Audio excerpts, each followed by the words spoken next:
নমস্কার বন্ধুরা। এক সময় অর্জুন একটি ছোট্ট শিশু বাস করত একটি মনোমুগ্ধকর গ্রামে, যার চারপাশে ঘূর্ণা পাহাড় এবং সবুজ গাছপালা।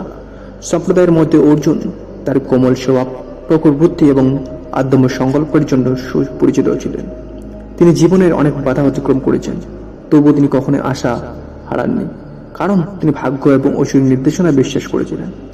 এক রৌদ্রোজ্জ্বল সকালে অর্জুন যখন তার বিনয়ী বাড়ি থেকে বেরিয়েছিল, সে দেখতে পেল একটি সুন্দর পাখি পাশের কাছে বসে আছে।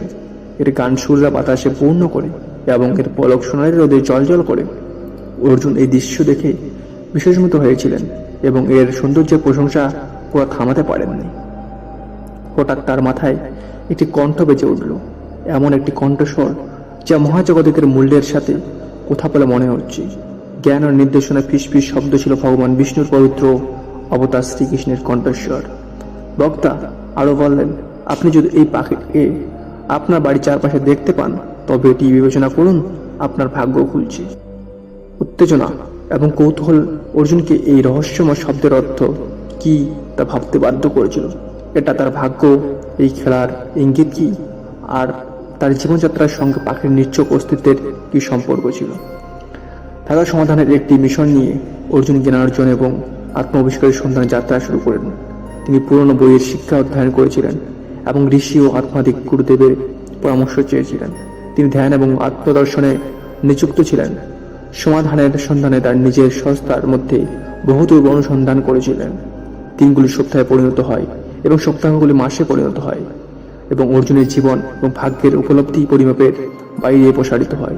তিনি দেখতে পেয়েছিলেন যে নিয়মিত একটি গতিশীল শক্তি যা সর্বদা পরিবর্তনশীল এবং আমাদের ধারণা, কাজ এবং সিদ্ধান্ত দ্বারা গঠিত হয়, বরং একটি পূর্ব নির্ধারিত পথ যা পাথরে সেটা করা হয়েছিল। এই আত্মর্জিত জ্ঞান দ্বারা সজ্জিত অর্জুন একটি নতুন উদ্দীপনা এবং সংকল্পের সাথে তার ভাগ্যের যাত্রা শুরু করেছিলেন। নিরলস সংকল্পের সাথে তিনি তার আবেগ অনুসরণ করেছিলেন এবং অনেক অসুবিধা এবং কষ্টকে অতিক্রম করেছিলেন, এবং হাঁটতে হাঁটতে তিনি অনুভব করেছিলেন শ্রীকৃষ্ণের উপস্থিতি তাকে সঠিক পথে নির্দেশন করছে এবং ঠেলে দিচ্ছে। বছরের পর বছর চলে গেছে এবং অর্জুনের কাজের ফল পাওয়া গেল। তিনি আর আত্মার উদ্দেশ্য পূরণ করেছেন, এবং শুধু মারাত্মক পার্থিব প্রশংসা বা আর্থিক অর্থের ক্ষেত্রে নয়, তার সবচেয়ে বড় প্রত্যাশার বাইরেও সাফল্য অর্জন করেছেন। তিনি অন্যদের জন্য অনুপ্রেরণা উৎস হয়ে ওঠেন। তিনি যেখানেই যান তার সাথে সুখ, ভালোবাসা এবং দয়া নিয়ে আসেন। এবং যখন অর্জুন এর সমুদ্র যাত্রার উপর প্রতিফলিত হয়েছিল, তখন তিনি বুঝতে পেরেছিলেন যে পাখির উপস্থিতি মহাজগতিক থেকে একটি চিহ্ন ছিল।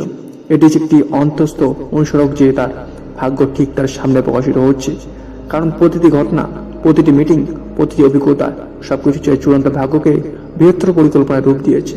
অর্জুন যখনই তার বাড়ির কাছে পাখিটিকে দেখেছিলেন, তখনই জেনে শুনে হেসেছিলেন, কারণ তিনি এটিকে স্বর্গ দয়া এবং দিক নির্দেশনা প্রতিনিধিত্ব হিসেবে শেষকৃতি দিয়েছিলেন।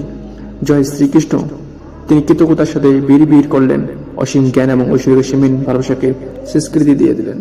সো বন্ধুরা, এরকম আকর্ষণীয় ভিডিওতে চ্যানেল সাবস্ক্রাইব করে পাশে থাকুন। জয় হিন্দ, বন্দে মাতরম, ভারত মাতা কি জয়।